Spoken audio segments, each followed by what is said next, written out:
ఇవాళ గవర్నర్ ప్రసంగంలో ఇలా పూర్తిగా అబద్ధాలు చెప్తూ ఇలా 6 గ్యారెంటీల విషయము పూర్తిగా కాంగ్రెస్ ప్రభుత్వం మర్చిపోయింది అని చెప్పక తప్పదని చెప్పి సందర్భంగా తెలియజేస్తా ఉన్నాను. మొదటి 100 రోజుల లోపలనే 6 గ్యారెంటీలు ఇస్తామని హామీలు ఇచ్చి దేవుని గుడిలలో ప్రమాణాలు చేసి ఇలా ముఖ్యమంత్రి రేవంత్ రెడ్డి గారు మరియు ఆనాడున్న పిసిసి ప్రెసిడెంట్ రేవంత్ రెడ్డి గారు మరియు బట్టి విక్రమార్క గారు దేవుని గుళ్ళల్లో సంతకాలు పెట్టి మొదటి 100 రోజుల్లోనే మేము రైతు బంధు 15,000 రూపాయలు ఇస్తామని, ఇవాళ మొదటి 100 రోజుల్లోనే మహిళలకి 2,500 రూపాయలు ఇస్తామని, ఇవాళ తులం బంగారం ఇస్తామని, ఇవాళ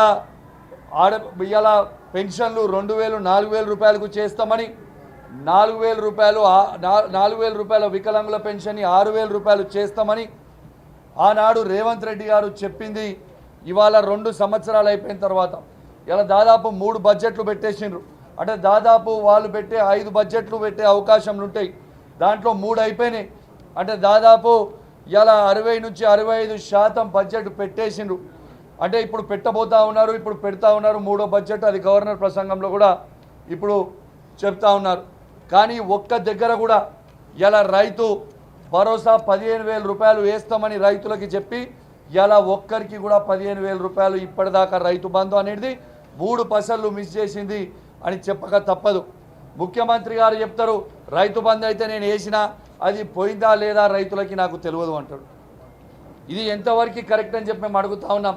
ఒక బాధ్యత కలిగా ముఖ్యమంత్రి గారు ఈ విధంగా మాట్లాడొచ్చా అని నేను అడుగుతా ఉన్నాను. ఇవాళ ఎందుకు మా రైతులకి రైతు బంధు వేస్తలేరని మా తెలంగాణ రైతుల పక్షాన రేవంత్ రెడ్డి గారిని మేము ప్రశ్నిస్తూ ఉన్నాం. ఇవాళ బోనస్ ఇస్తామన్నారు. ఇలా రైతులకి బోనస్ ఎందుకు ఇవాళ దాకా కూడా మీరు బోనస్ ఇవ్వలే అని మేము అడుగుతా ఉన్నాం. మీరు యూరియా బస్తాలు టైంకి ఎందుకు ఇస్తలేరు రైతులకి అని మేము రైతుల పక్షాన మేము అడుగుతా ఉన్నాం. ఇవాళ ప్రతి మహిళకి 2,500 రూపాయలు ఇస్తామన్నారు. ఆ 2,500 రూపాయలు ఇప్పటిదాకా ఎందుకు ఇయ్యలే అని తెలంగాణలో 1,67,00,000 మంది మహిళల పక్షాన మేము అడుగుతా ఉన్నాము ఎందుకు ఇయ్యలేదని. మా తెలంగాణలో పెళ్లి చేసుకున్న ఆడబిడ్డల పక్షాన అడుగుతా ఉన్నాం. కేవలం కేసీఆర్ గారు ఇస్తున్న 1,116 రూపాయలు మాత్రమే వస్తూ ఉన్నది. మీ తులం బంగారం ఇప్పటిదాకా ఎందుకు ఇవ్వలేదు అని మేము మా ఆడబిడ్డల పక్షాన అడుగుతా ఉన్నాం.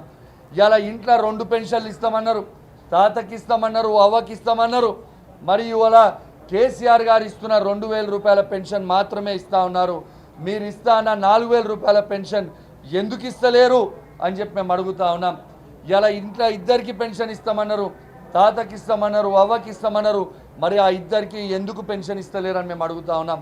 ఇలా కేసీఆర్ గారు వికలాంగుల పెన్షన్ ఉన్నది 4,000 రూపాయలు కేసీఆర్ గారు ఇచ్చిందే ఇస్తారు తప్పితే ఇలా 4,000 రూపాయల పెన్షన్ని 6,000 చేస్తామన్నారు. ఆ 6,000 ఎందుకు చేస్తలేరు అని మేము అడుగుతా ఉన్నాం. ఇలా రేవంత్ రెడ్డి గారు యువకులకి ఇలా మొట్టమొదటి సంవత్సరంలోనే 2 లక్షల ఉద్యోగాలు ఇస్తామని చెప్పారు. మరి ఆ 2 లక్షల ఉద్యోగాలు ఎటుపోయినాయి? ఇప్పటిదాకా నిరుద్యోగులకి ఎందుకు 2 లక్షల ఉద్యోగాలు ఎందుకు ఇవ్వలేదు అని మేము అడుగుతా ఉన్నాం. ఆనాడు రేవంత్ రెడ్డి గారు రాహుల్ గాంధీ గారు ఆనాడు అశోక్ నగర్కి పోయినరు. అక్కడ ఉన్న పిల్లలందరినీ రెచ్చగొట్టిర్రు.